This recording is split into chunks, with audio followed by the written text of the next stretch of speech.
প্রায় ৩ দশক পর সালমান শাহকে ঘিরে ফের উত্তাল আলোচনা। এবার সরাসরি মুখ খুললেন শাবনূর।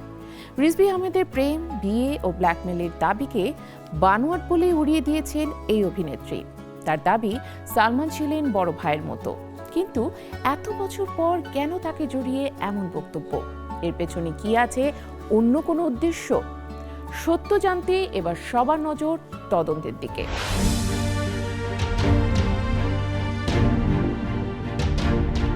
প্রায় ৩ দশক পরও থামেনি সেই প্রশ্ন, সালমান শাহের মৃত্যুর নেপথ্যে আসলে কি ঘটেছিল? নতুন করে এক ব্যক্তির নানা দাবিতে সেই পুরনো বিতর্কে যেন আবারও আগুন জ্বলেছে। আর এবার সরাসরি মুখ খুললেন চিত্রনায়িকা শাবনূর। তাকে ঘিরে ছড়ানো প্রেম, বিয়ে ও ব্ল্যাকমেলের অভিযোগকে পুরোপুরি মিথ্যা ও বানোয়াট বলে উড়িয়ে দিয়েছেন এই অভিনেত্রী। অস্ট্রেলিয়া সিডনি থেকে শাবনূর জানিয়েছেন, যুক্তরাজ্য প্রবাসী রিজভী আহমেদের নামের ওই ব্যক্তিকে তিনি কখনো সামনাসামনি দেখেননি। অথচ রিজভী দাবি করেছেন তাদের মধ্যে সম্পর্ক ছিল, এমনকি ২০১৬ সালে বিয়েও হয়েছিল। শাবনূরের প্রশ্ন, যার সঙ্গে কখনো দেখাই হয়নি তার সঙ্গে বিয়ে বা বিচ্ছেদ হলো কিভাবে?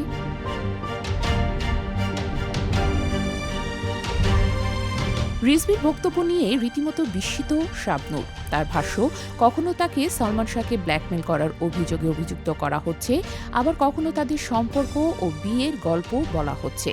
এমনকি সালমান শাহের মৃত্যুর কারণ নিয়েও রিজভীর বক্তব্যে এসেছে ভিন্নতা।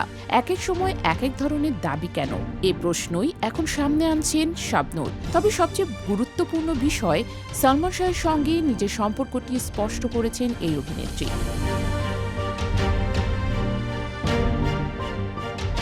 শাবনূরের কাছে সালমান ছিলেন প্রিয় সহশিল্পী, বড় ভাইয়ের মতো। তার মৃত্যুর সঙ্গে নিজের কোনো ধরনের সম্পৃক্ততা নেই বলেও জোর দিয়ে জানিয়েছেন তিনি। সামাজিক যোগাযোগ মাধ্যমেও দীর্ঘ পোস্ট দিয়ে এসব বক্তব্যের প্রতিবাদ করেছেন শাবনূর। তার পাশে দাঁড়িয়েছেন অসংখ্য ভক্ত।